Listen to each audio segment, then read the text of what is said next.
Okay. Well, welcome back to a very brief half-hour session before essentially an after party that will feature our finalists who won recognition in the humor writing contest. There's 11 in all, and I think we have at least 9 that are set to be here, including a person who is in Denmark and asked if she could go first so she could go to bed because it's like 3 in the morning there.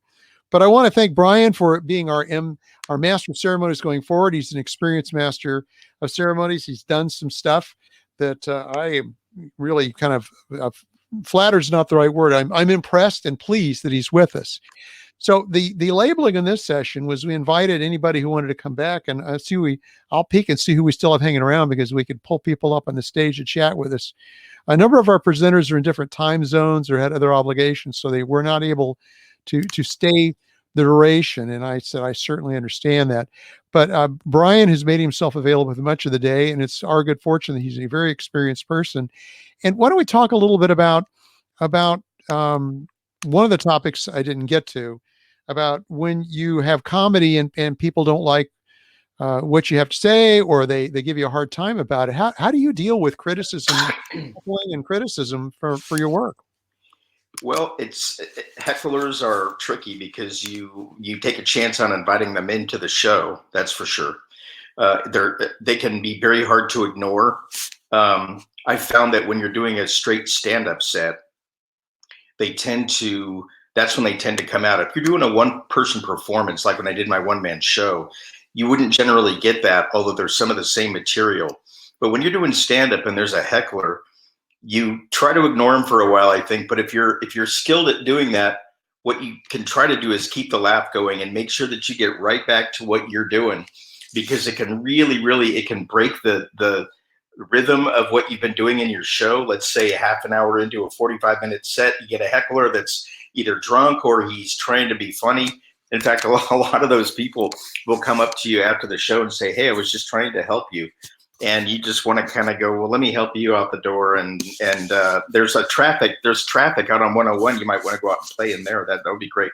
But you have to deal with them if they're not going to be quiet. And so a lot of times people try and either do a joke at their expense. Eventually, if it gets really bad, I've been at clubs, probably all the people that you've talked to today have been to the point where people have actually gotten kicked out of comedy clubs because they're just not letting it go, or they're so drunk.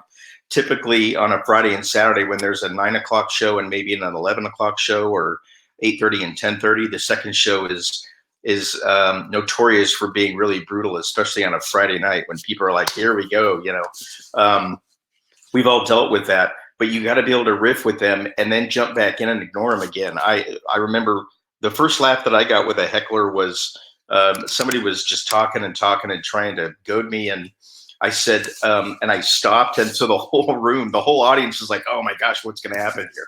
And I just said to him, I'll tell you what, let's play a little game. We're going to play a game called Shut Up. And this is how we play. It's really easy. You shut up, and we all win. And it worked, and it got a laugh, and he kind of got the idea. But you have to be pretty good at it, because it can make it really awkward.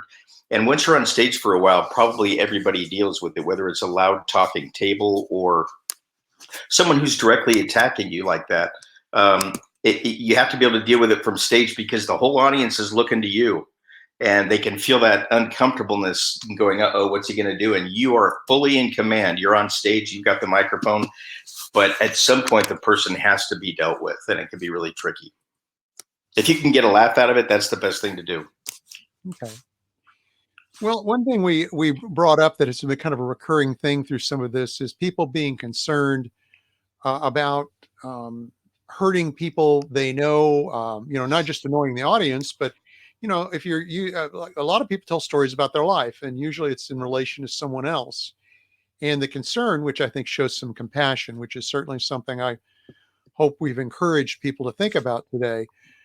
How do you tell funny stories with people in your life that don't throw them under the bus or and hurt their feelings? How do you go about it? Well, one thing I do for sure is, especially if they're at the show or people know them, is I don't use that particular person's name. I would stick with the situation, and therefore they might not even know that it's about them. You can say there was this one time, or I know somebody who. They may have an idea that you're talking about them, but there's ways to say it so that they don't know you're talking directly about them, and you can tweak the material a little bit, because there are some funny things that can happen with other people that may indeed hurt their feelings, but you can make it so that it does not sound like a direct attack on somebody, and you can also not mention their name and directly who they are. It's like we were talking earlier about the mental health writing. There's ways to do it where you're not making fun of the thing itself, because in and of itself it's really not funny. um, So if you're talking about another life event that involves somebody else and you think you might hurt their feeling, um, for example, there was somebody in my church that I grew up in San Jose, who was in the church choir, and unfortunately, a lot of people kind of talked about her because she had a very flat. She was a sort of a, what do you call that? An alto, and it was a flat alto, so it was like, it made, in fact, that's why I'm doing this, because your hands would do that while you were sitting there listening to it. It was kind of automatic. She was just start singing, hark, hear the bells, silver bells.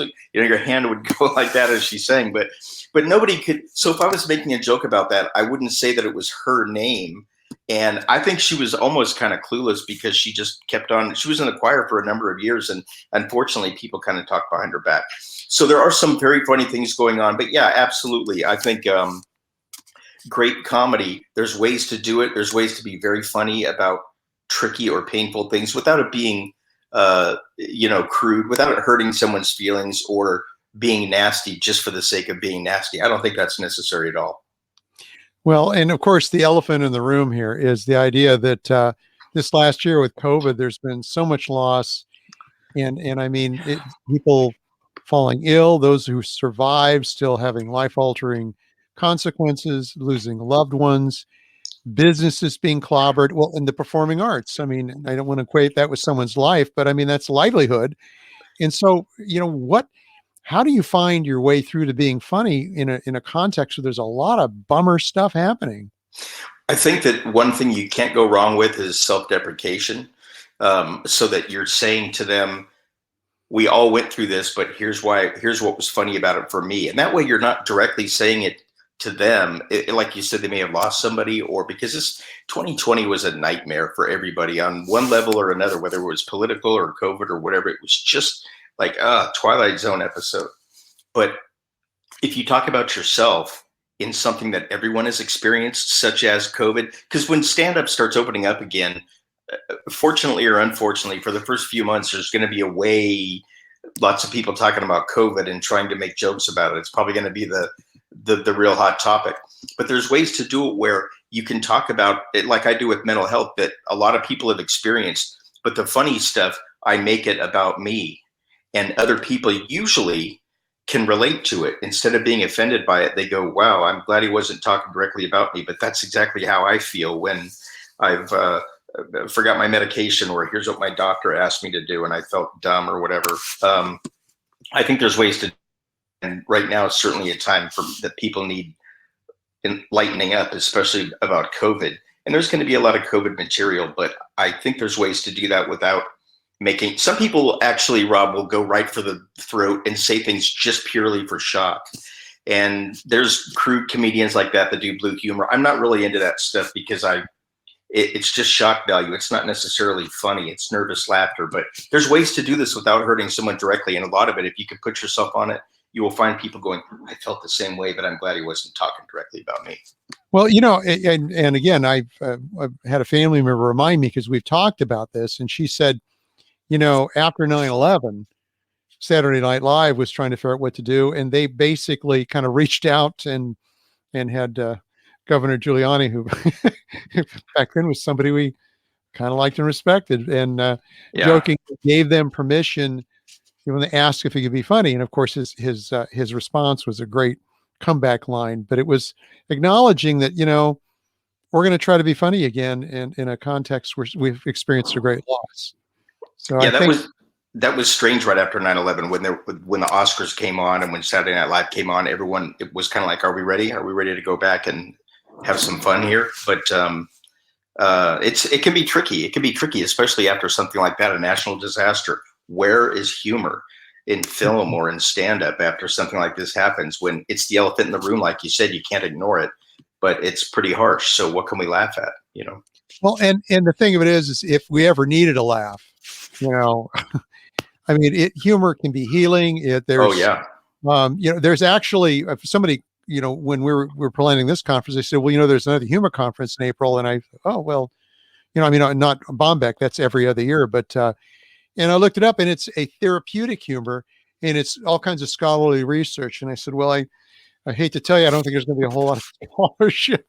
yeah, yeah. We're looking for technique, we're looking for inspiration, and more power to the people who can tell you scientifically why it's a good thing to laugh. I mean, that's all good. And if Yeah. they want to spend millions of dollars doing it, give some of it to me. I'm up for that. So There you go. You guys hear that? we're Rob going to Lightfoot looking for a some little money. while because we have. I'm like I say, I'm trying to stay in the moment here and not be Yeah, looking at email. But there's one or two people we haven't heard from yet. But I passed along to you as our master of ceremonies the list of people who distinguish themselves out of through their writing, and many of them are here. I'm really grateful that they're here, and I want to thank them. You will be the one kind of introducing them. I'll be in the back doing some sure. of the technical stuff. I'll be the voice in the background. But I thank you for being our master of ceremony. Now, you're an old hand at this. You've done actually you won an award or something for it, didn't you? You were invited. Yeah, yeah. I won an award for in the category of education from the American Red Cross. They have something every year called the Real Heroes Award, and I think they have about maybe 10 different categories. There's education, there's life saving, there's community, this or that, and I received this letter in the mail that I was nominated for, and I was so touched. I was like, wow. And then I found out that I won, and there was this big ceremony at a hotel, and the mayor was there, and all these representatives of PG&E and all this kind of stuff. And it was really touching, and it was about people who have made a difference for whatever their thing was. Somebody saved someone's life in the river or whatever, and mine was for my one-man show that someone had seen, and I guess knew about this thing, and sent in a bio and told them about me, and then I went to this big event. It was really great. Yeah, I got to see that show. It was very moving, and I think it's still available somewhere, isn't it? Oh, It's available on DVD, which you might remember from the 1800s. Those were little round discs that you could put in a machine and I play. think I looked You it know, up.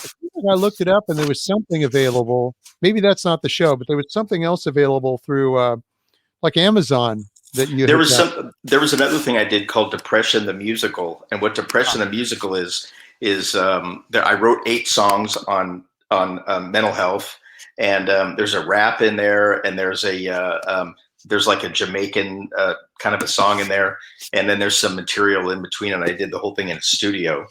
So that one's called Depression the Musical, and so I was trying to find, since I have both, since I have humor and I have mental health kind of issues, how do you put both of those together? And I think people are starting to get more creative. I think you're going to see a lot more stuff in the future around people doing things around mental health, around cancer and things like this, using humor, because those were always the things you didn't talk about. And more people now are coming up on stage and putting those into performance.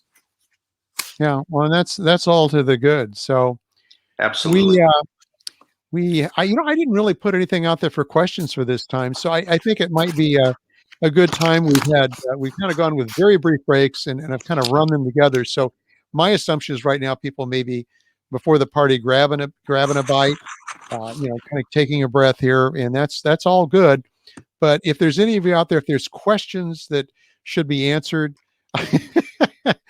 yeah, we have the scholars among us. Thank you, Dr. Lightfoot, and she really is a doctor. She's a PhD nurse, researcher, and educator. So in public health. So Oh, kind of nice nice. to have someone like that in your life, I must say. So let's see if there's anyone in the audience that has questions just kind of pertaining to the conference. I think I have a to-do list here of things people wanted me to post. If you were at the music session, but skip the animation session and the agent session, I was asked to provide a link to some music resources, and that has gone up, and I will get that out in the email. But if you have any other questions, I'll be happy to answer them. And And to let you know that I mentioned this, and a few people have sent me emails that um, we are we have a Facebook group. It's a private group. Anyone who has participated, both the presenters and the participants, in this event. So the idea is we will still be able to interact with one another. This isn't just a one-shot thing and we're gone, and that's the end of it. We're going to try to be there for one another. So if you have a book coming out that you'd like us to shout out, or if people are trying to find readers to help them with their comedy, or if animators are looking for musicians, this is a place I hope you will come back to. And yeah, can we hear some of the music from musicians? Actually, we can. I've got links up there for that. But let me see if we have any questions here. So we have really, I think we've kind of talked about the fact that humor is important, and we see the link over on the right for scientific evidence of why it's important.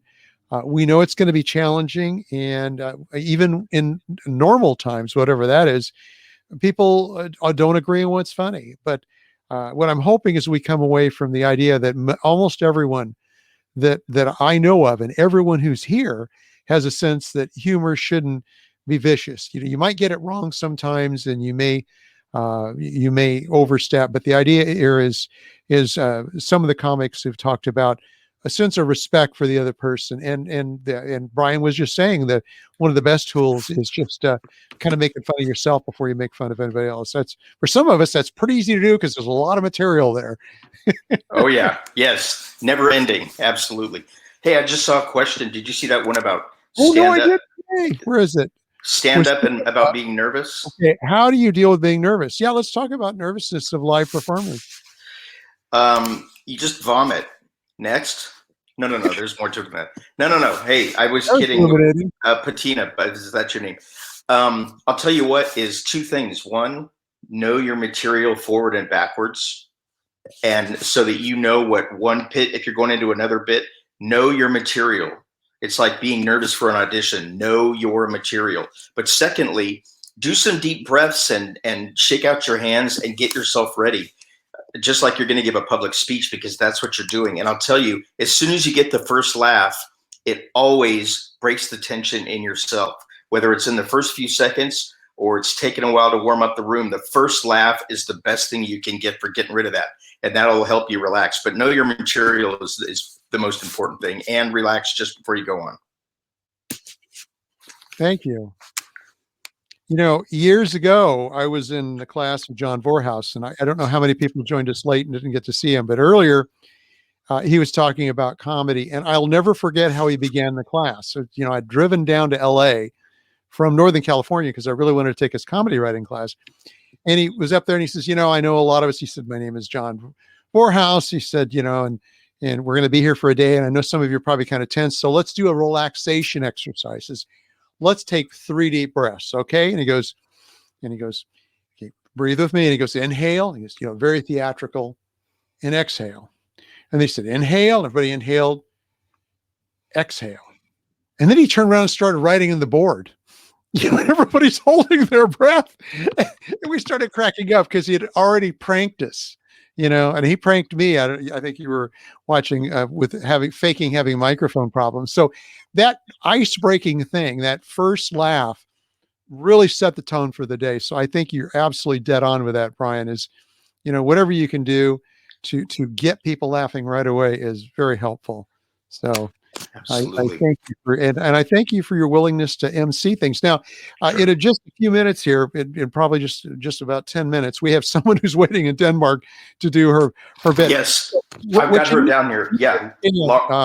Go ahead.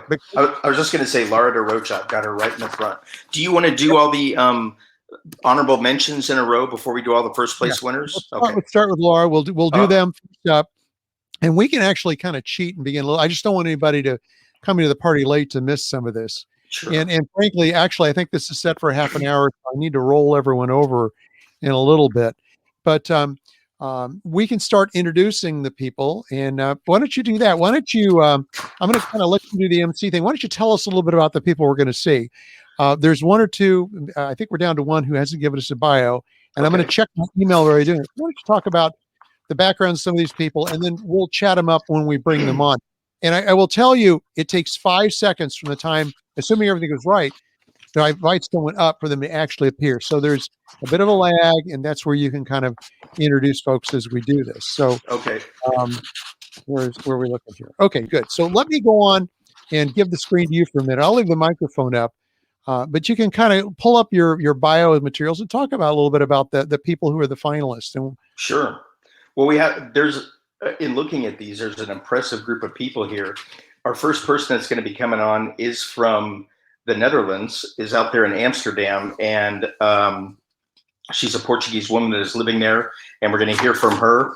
We have an author that is a humorist and a short story author and an accidental poet, and has written several pieces here that are going to share with us. And they were also an honorable mention. And I want to mention too that some of the titles of some of these pieces are very cool and would make me want to read them. We're going to hear from a woman who is another honorable mention, Alice Mashaney. And if I butcher any of your names, you can point that out, because I think that's probably what I'm going to end up doing. We have someone who wrote a piece called The Risk that we're going to hear from, and that's Edward Baranowski. We also have someone named, I think it's either Deva or Diva, and you're probably sitting there watching going, my name is Deva, I think. She is a writer and an artist, and lives in Montana, and lives with her Scottish husband. So I'll try and do a Scottish accent when I introduce her for him. They have 3 kids and a dog named Midnight, which is really cool. So those are the honorable mentions. And then we have some people who are some first place winners in several different categories. And I have to tell you that one of the first place winners, this is what I was telling you about what some of these people named their pieces. The piece that won first place is called Pecker Problems. Pecker Problems. You heard me correctly. I'm going to let you make your own conclusion on that until we hear from Kevin about exactly what that is. One of my favorite pieces that I read was from someone named Jennifer True, who wrote a piece called Yes. And we will hear, I won't tell you anything about it. I'll let Jennifer tell you about it and read us that piece, because I thought it was very clever and very funny, and it was one of my favorites. We have a stay-at-home mom who is a writer who wrote something called Hearing Red. And in the school category came in first place. That's Jillian Van Hefty, and we're going to hear from her. And just a couple more here. We have Linda O'Connell, who is an accomplished inspirational and humor writer and speaker from St. Louis, Missouri, which is where my aunt is from. And Linda, I have been up in the St. Louis Arch, and right there by the river. She's been published in 31 Chicken Soup for the Soul books. Wow, that's pretty impressive. See, we have an impressive lineup here. We have another first place winner in the workplace category. I mentioned that there's several that people that won first place is in the category. This is a writer and storyteller from Los Angeles named Amy Ma. She appeared in shows such as KPCC's Unheard LA, is that show Shine, True Tales from the South Bay, etc. And so we're going to hear from her. And then finally, we have what we're going to do at the end. We'll probably save at the end is the grand prize winner. And this is sort of best in show. This is overall best of contest. And that's Suzanne Cushman. And her piece is called Lifelike, really. And she says that she's a newbie. And so that's pretty impressive. That she won a grand prize if she really is a newbie. She does. She writes smaller pieces from about 500 to about 1,500 words about life and observations in a group at the Carmel Foundation, and she's been doing that for about 3 years. So we have quite a lineup of people. And when we're ready, we're gonna start with our friend in Amsterdam, because it is, as you know, the Netherlands is obviously a different time than right now. We're sitting here relaxing in the evening, or at least I am here in California. And Laura is in the Netherlands, so we're going to start with her. All right. Rob, you there? I am here, and there's one person I've not heard from, and so I'm assuming we may not hear from this evening, but I pulled his material up, and I will read it. It's an honorable mention. It's The Risk. So we will do Laura first. So what we're going to do is it is just about 7 minutes of the hour. So we're going to do that transition over to the Okay. after party thing. And this is our introduction, and we will be in Crowncast still after we've heard the performances. I will put in the chat a link to Zoom, and pandemonium will probably ensue because people are going to actually get to see one another in the virtual digital flesh Yes. dimensional sort of thing. But there'll be conversations, and I hope that's not the end of it because we have a Facebook presence and other ways of interacting. I've seen people post things. I've been tech and whatnot. I've been busy, but there's people I really would like to converse with, and I hope those of you in chat and attending have seen people you'd like to follow up with if it's mutually comfortable for you. That's wonderful. That's one of the takeaways I hope we have. So I'm going to go. I'm going to thank you, Brian. You're still going to be running the show. Okay. We'll be hearing from Laura, and I'll bring her on stage just about the time I bring you on stage. I'll give you a Okay. beat or two to get your feet under you, and Absolutely. look forward to seeing you all in the next session in just a matter of a couple of minutes. That sounds good. And I like the way that you can tell you've done this before, because when you say things like, I'm going to give you a beat or two to put your feet under you, that just sounds so